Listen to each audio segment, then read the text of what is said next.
अवतल दर्पण और उत्तल दर्पण के बीच में अंतर लिखना है। बहुत अच्छा सवाल है, ये आ सकता है आपके बोर्ड में, ये सवाल आपके बोर्ड में आ सकता है भाई, लिखो। तो पहले आप लिखोगे पहला अंतर क्या है कि इसमें परावर्तन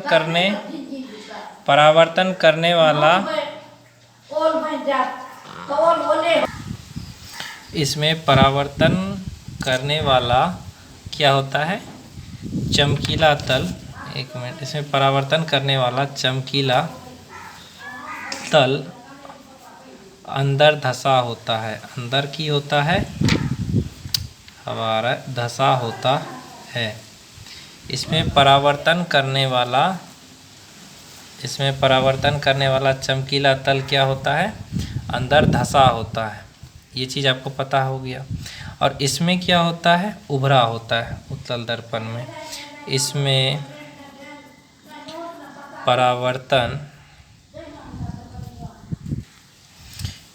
परावर्तन करने वाला चमकीला तल अंदर धसा होता है। इसमें परावर्तन करने वाला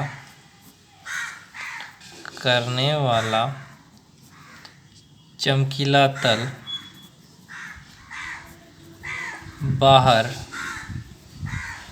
को उभरा होता है। क्या होता है, बाहर को उभरा होता है। इसमें धसा होता है, इसमें उभरा होता है। दूसरा लिखो, इसमें वास्तविक और आभासी, इसमें क्या होता है, वास्तविक और आभासी दोनों प्रकार के प्रतिबिंब बनते हैं। दोनों प्रकार के प्रतिबिंब बनते हैं। ये है इसका खासियत। लेकिन इसका क्या खासियत है, इसमें आभासी प्रतिबिंब ही बनता है। इसमें आभासी प्रतिबिंब ही बनता है, तो दूसरा अंतर ये हुआ। अब तीसरा अंतर क्या है, तीसरा अंतर है इसमें प्रतिबिंब उल्टा और सीधा दोनों बनते हैं। इसमें प्रतिबिंब उल्टा और सीधा दोनों बनते हैं। और इसमें क्या होता है, इसमें सीधा प्रतिबिंब बनता है। इसमें सीधा प्रतिबिंब बनता है।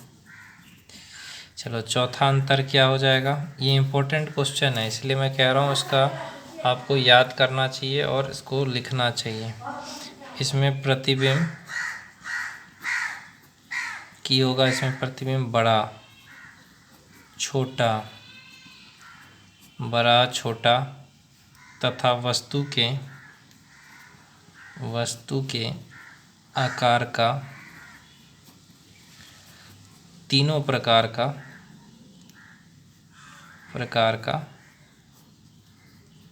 बनता है। ये याद रखना, इसमें प्रतिबिंब तीनों प्रकार का बनता है। लेकिन इसमें अवतल दर्पण में प्रतिबिंब तीनों प्रकार का बनता है और उत्तल दर्पण में क्या होता है, प्रतिबिंब छोटा बनता है।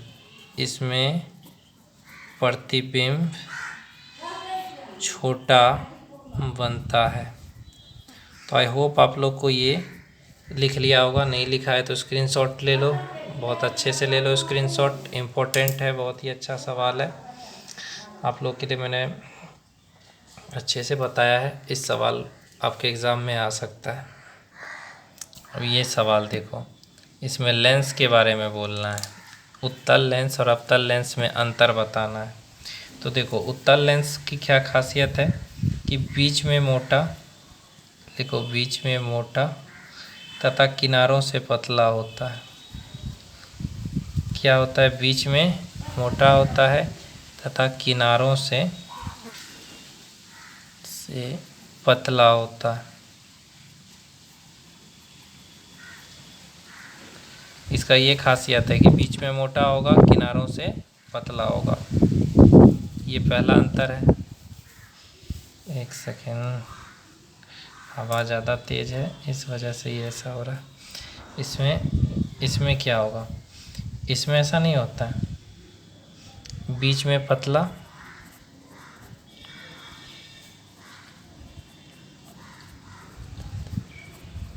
किनारों से मोटा होता है। इसमें बीच में पतला तथा किनारों से मोटा होता है, पहला अंतर हो गया।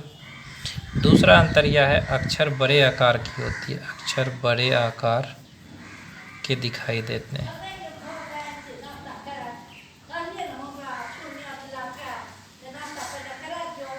दूसरा क्या है, अक्षर छोटे आकार के होते हैं।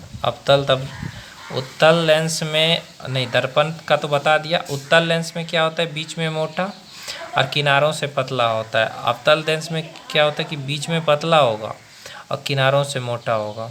अक्षर बड़े आकार के दिखाई देंगे उत्तल लेंस में, और लेकिन अवतल लेंस में क्या होगा, अक्षर छोटे आकार के दिखाई देंगे, छोटे आकार के दिखाई देते हैं। लेंस देखा होगा आपने, ऐसे करके देखते हैं तो अक्षर बड़ा बड़ा दिखाई देता है उत्तल लेंस में। तीसरा क्या है, तीसरा ये है, इसकी जो फोकस दूरी है, ये इम्पोर्टेंट है। इसकी फोकस दूरी धनात्मक होती है, इसकी फोकस दूरी धनात्मक होती है और इसकी फोकस दूरी ऋणात्मक होती है, ये भी याद रखना। अवतल लेंस की फोकस दूरी क्या होगी, हमेशा ऋणात्मक होती है। तो ये हो गया। अब चौथा अगर आप लिखना चाहें तो ये लिख सकते हैं कि वस्तु का जो प्रतिबिंब है वो वास्तविक आभासी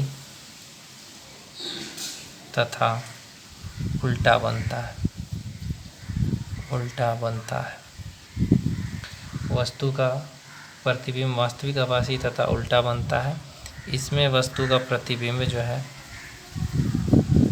प्रतिबिंब की होता है आभासी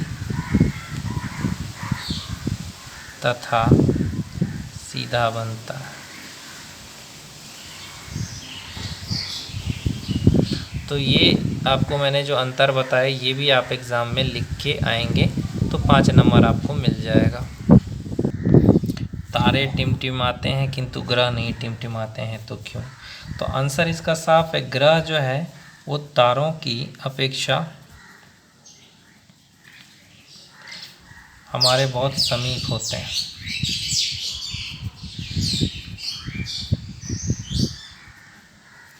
तो क्या होता है, अतः इनसे पर्याप्त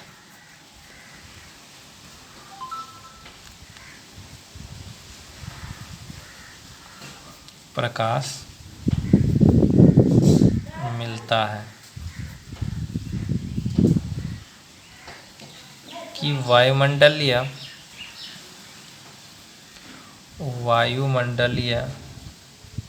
परतों के घनत्वों के अस्थायित्व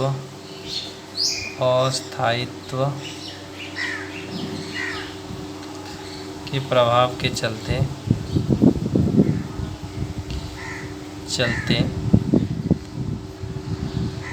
प्राप्त किरणों की संख्या में अपेक्षाकृत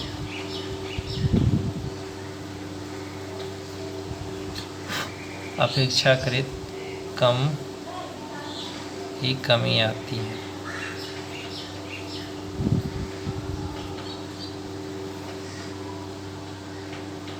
सब डेंसिटी का खेल है, इसलिए तारे टिमटिमाते नज़र आते हैं और ग्रह नहीं आते। ठीक है।